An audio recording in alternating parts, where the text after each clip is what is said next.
কিভাবে পান গলা কাটিং শেয়ার করছি। এই পেস্টিং পেপারটা ডাবল ভাঁজ করে নিব। তারপর 8টি সাইজ বডির জন্য গলার মাপ নেব 3 এবং নিচের মাপ নিব 6।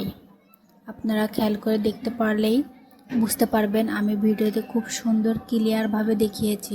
এই পাশ থেকেও 3 নিব এবং সোজাসুজি দাগ টেনে মিলিয়ে দেব।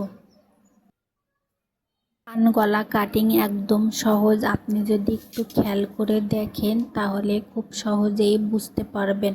আপনি যদি দর্জি কাজে একদম নতুন হয়ে থাকেন তাহলে আমার এই ভিডিও আপনার উপকারে আসবে। এবার উপরের দাগ থেকে 2.5 ইঞ্চিতে একটা মার্ক করব। তারপর দেখতে থাকেন এবং মাঝের কর্নার থেকে 2.5 ইঞ্চিতে একটা মার্ক করব।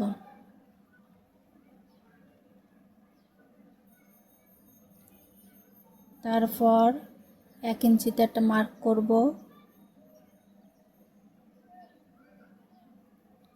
1 ইঞ্চি যেখানে মার্ক করেছি ওখান থেকে 1/2 ইঞ্চিতে একটা মার্ক করব। আমি খুব সুন্দর করে দেখিয়েছি, আপনারা একটু লক্ষ্য করুন। এবার খুব সুন্দরভাবে এই যে নিচে দিয়ে 1 ইঞ্চিতে একটা মার্ক করব। তারপর রাউন্ড করে যেখানে যেখানে মার্ক করেছি সেখানে সেখানে মিলিয়ে দিব। ভিডিওটা যদি খেয়াল করে দেখেন তাহলে খুব সহজে বুঝতে পারবেন। থেকে বুঝতে অসুবিধা হবে আপনি কমেন্ট করবেন, আমি কমেন্টের মাধ্যমে আপনাকে বুঝিয়ে দিব। আর আপনি যদি আমার চ্যানেলে নতুন হয়ে থাকেন প্লিজ একটি সাবস্ক্রাইব করবেন, ভিডিওতে একটি লাইক দিবেন।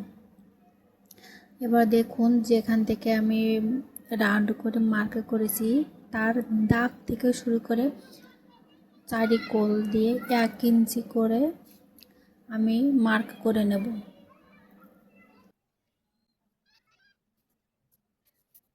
1 ইঞ্চি করে মার্ক করে নেওয়ার পর মার্ক অনুযায়ী দাগ টেনে নেব।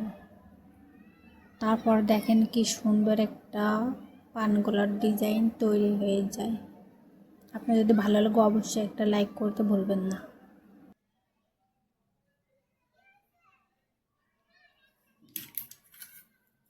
তারপর ডিজাইন অনুযায়ী খেয়াল করে কেটে নিব।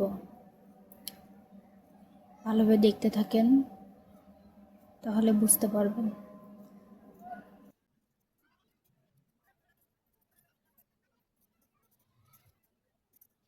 আমার কাটা হয়ে গেছে, দেখেন পানগুলার ডিজাইনটা কত সুন্দর এসেছে। আপনার যদি ভালো লাগে অবশ্যই একটা লাইক করবেন।